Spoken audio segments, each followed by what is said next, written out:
मंत्री जी, बैठक हो रही है, राजकुमारी चल रही है, क्या कहेंगे? देखो, आज तो हमारी वैसे रंधावा जी हमारे राजस्थान के प्रभारी हैं, तो एक शिष्टाचार भेंट थी रंधावा साहब से कि प्रभारी के नाते काफ़ी दिनों बाद ये आए थे। हमारे भी अभी MRC कैंप चल रहे हैं, तो हम लोग भी विभिन्न दौरों पे थे, तो आज एक शिष्टाचार भेंट के नाते आए हैं। तो प्रभारी जी हमेशा आते रहते हैं, तो अभी चुनाव का माहौल है, इस माहौल में तो प्रभारी से मिलना जरूरी रहता है। ईडी राजस्थान में एक्टिव हो चुकी है, पेपर लीक मामले में अलग अलग जगह दबिश दे रही है। पिछले 3 दिनों से ईडी राजस्थान के हर हिस्से में जा रही है, बाड़मेर में जाकर के आई थी। देखो, ईडी आप सब जानते हैं कि यहाँ पर जितना भ्रष्टाचार के खिलाफ और अभी जिस मुद्दे पे ईडी छापे मार रही है, इस मुद्दे पे ऑलरेडी हमारी जो भ्रष्टाचार ब्यूरो ऐसे भी उस पर कार्रवाई कर चुकी है। इसमें तो ईडी का कोई मतलब ही नहीं था। और फिर भी आप देखते हैं जहाँ जहाँ चुनाव होते हैं, आप कर्नाटक के चुनाव देख लें, इससे पहले जितने भी प्रदेशों में चुनाव हुए हैं उन सभी चुनाव में क्या हुआ?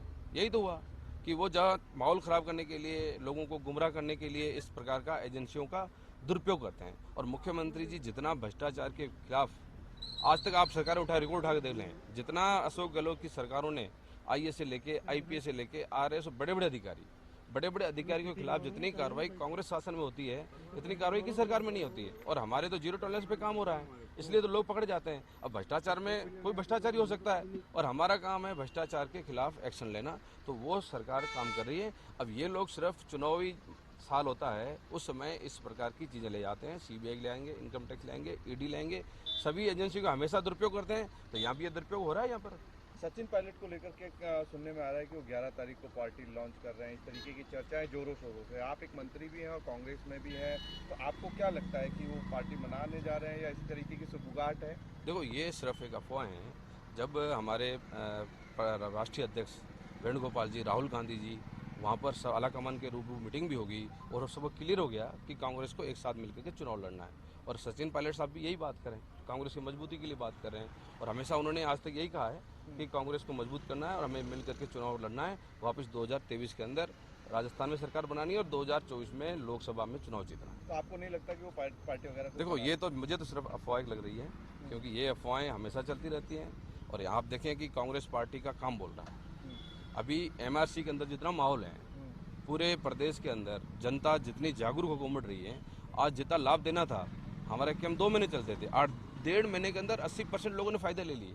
तो लोगों में जागरूकता भी आ रही है, लोग समझ रहे हैं कि सरकार ने जो 10 योजनाएं हमारे लिए लेके आए हैं, ये सीधा सीधा हमारे को बेनिफिट देने वाली है। इसलिए सरकारें हमेशा आई हैं, पर जितना काम अशोक गहलोत साहब ने किया है, इतना काम तो किसी सरकार ने नहीं किया। एक आखिरी सवाल है मंत्री जी, सदन के पटल पे एक सवाल क्वेश्चन किया था नरपत सिंह राजवी ने, अब उसका जवाब आया है, और जवाब ये आया है कि कर्ज माफी जो है वो 19,422 लोगों की जमीनें जो है वो कुर्क की जा रही है। देखो, कुर्की के खिलाफ ये जो बातें जितनी भी कर रहे हैं, मुख्यमंत्री जी ने और राहुल गांधी जी ने जब वहाँ मेरे यहाँ पोकरण में आए थे, तब वहाँ से कहा था कि कर्जा माफी किसानों का 10 दिन में कर्जा माफ होगा। आपने देखा, जो हमारे स्टेट की कोऑपरेटिव बैंक है, भूमि विकास बैंक है, उनका तो पूरा 100% कर्जा माफ हो गया था।